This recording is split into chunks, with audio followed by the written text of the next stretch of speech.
Hello, welcome back, and thank you for listening again to the History of the Congo podcast. Episode 2, The Kingdom of the Congo. We left the Congo last time at the end of the 14th century, where we were introduced to the Congo Empire, for which we have the earliest written records, the Kingdom of the Congo. The kingdom originates in the late 14th century, and on today's maps would encompass southern Gabon, northern Angola, and the western provinces of DRC, including the Basse-Congo, Equateur, Bandunda, and Kasai Occidental. It was estimated to have a population of around 300,000 at this time, representing a sizable civilization. On a map, it looks broadly diamond-shaped, lying on its side, with a narrow protrusion stretching westwards towards the Atlantic Ocean. It then spread west to cover the savanna and the forest at the heart of the kingdom. This was never a people who thought to base their great cities on the coast. They lived in the savanna, and their main communication outside of their kingdom was the huge river basin. The empire consisted of 6 provinces ruled by a monarch called the Manikongo of the Bakongo. In reality, it was more of a commonwealth of 6 provinces, with a much looser arrangement based on agreements, marriages, and cooperation, rather than military conquest.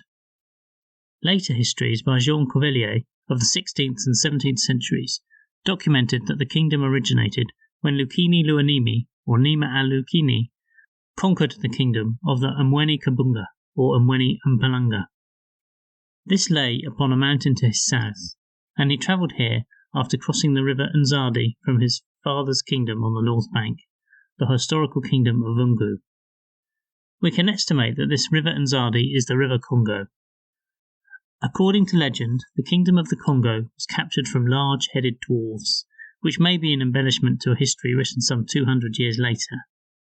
It could represent a convenient link to earlier history by way of a distorted link to the Pygmies who inhabited the region in much earlier times, although their major settlements would likely have moved on much earlier than the original Bantu migration.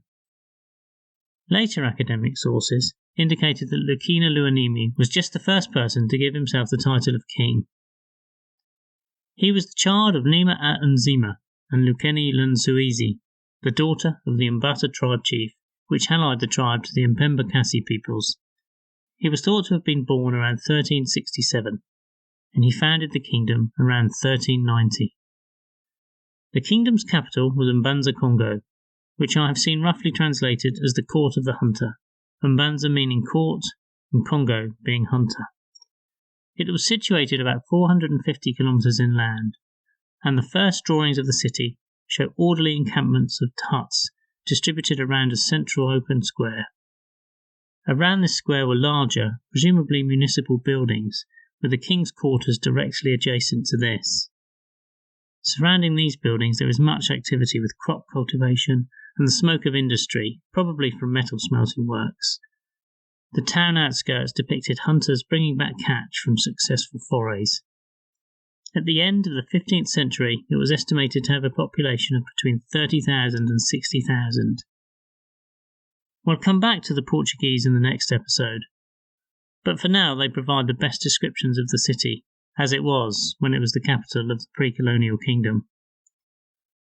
The first Portuguese ambassador arrived in MBanza Kongo in 1491, and according to the aforementioned French historian Cavelier, he documented that the city was spread over a wide area.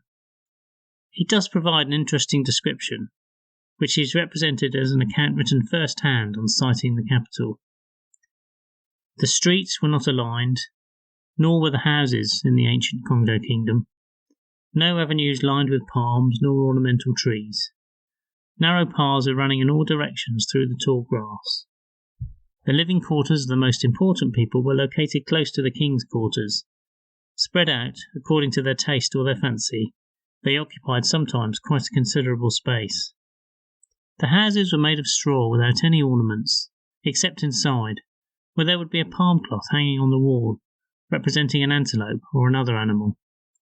The houses of the important people could be distinguished from those of the simple ones, because they were larger and had more painted palm cloths. The houses were surrounded by a fence made from very strong trees, with juicy fruits like prunes, African poplars, and cactus with a sap which could poison spearheads and war knives. Toward the north, the mountain was crowned with dark woods, a sacred place where the noise of the hatchet was never heard. Palms, baobabs, and many trees stood there, and this was where the ancient kings were buried. The founder of the kingdom was buried there. To the south there was a large courtyard. This was called MBanza Kongo, the Court of Justice, because there, under a huge wild fig tree, which shaded a corner of the place, the kings used to administer justice. It was a large open space where crowds would gather to receive the king's blessing, to watch dances and triumphal parades. Not far from this public place was the king's residence or enclosure, which was called Lumbu by the natives. The enclosure was more than 1,000 metres in circumference and was made of pales tied together with liana vines. At the gates the royal guards were standing with hornblowers. Inside the fence there was a courtyard, then one could see another fence, in the middle of which was the king's house. One could only reach it through a labyrinth. The only difference between this and the other houses was that one was more spacious. Inside the royal enclosure, the queen had her residence, surrounded by huts in which her followers would live, who would accompany her whenever she left the enclosure. These notes provide us the best description of the settlement before the Portuguese arrived. The kingdom operated on a 30-day lunar month with a 4-day week, of which the first day of each week was a holiday. The universal currency was egg-shaped cowrie shells, money known locally as nzimbu, which was collected from an island near Luanda, now the capital of Angola. 100 nzimbu could purchase a hen, 300 a garden hoe, and 2,000 a goat. Slaves, which were part of the Congo's economy, were also bought in nzimbu. A female slave could be purchased or sold for 20,000 nzimbu, and a male slave for 30,000. These nzimbu were fished from the island waters and kept as a royal monopoly. The first king, or Mani Kongo, collected taxes in the form of these shells, and would carry a zebra tail as a sign of his authority. Around his waist he would wear a belt with the heads of baby animals and a small animal skin cap. He dispensed justice with the help of his elaborate system of judges, and no one was allowed to watch him eat or drink on pain of death. Prior to taking a sip of water, his aide would clang 2 iron poles together, so that subjects in the vicinity were forewarned to look away and to get on all fours. Presumably there was a second clang when the king had finished his drink. The belief system separated the realm of the living from the ancestors. Life was seen as a journey from one realm to the other, and ancestor worship was commonplace, with those having success in life being seen to have powerful connections with the spirits. MBanza Kongo is still there. You can visit it today. It lies in Angola as the capital of the northern Angolan Zaire province. Other drawings show the city as being located on high river cliffs, with descriptions of these being 550 metres high, but this looks to be a touch of artistic embellishment, as these cliffs are no longer there, although the city does still sit on a river. There are a few historical remnants of 16th and 17th century churches, which are the earliest churches in sub-Saharan Africa, but evidence of the earlier pre-Portuguese influenced town are now undiscernible in the surroundings of the modern African provincial capital. It was clear then that the Kingdom of the Congo was a complex society, with a power hierarchy, a legal system, religion, trade, and currency. How this kingdom would have continued to develop, however, is now lost to us, and this was the last phase of the solely African influence kingdom, as the wider world was coming, for better or for worse. Revealing the complexities of today's country, law to this kingdom is not confined to history.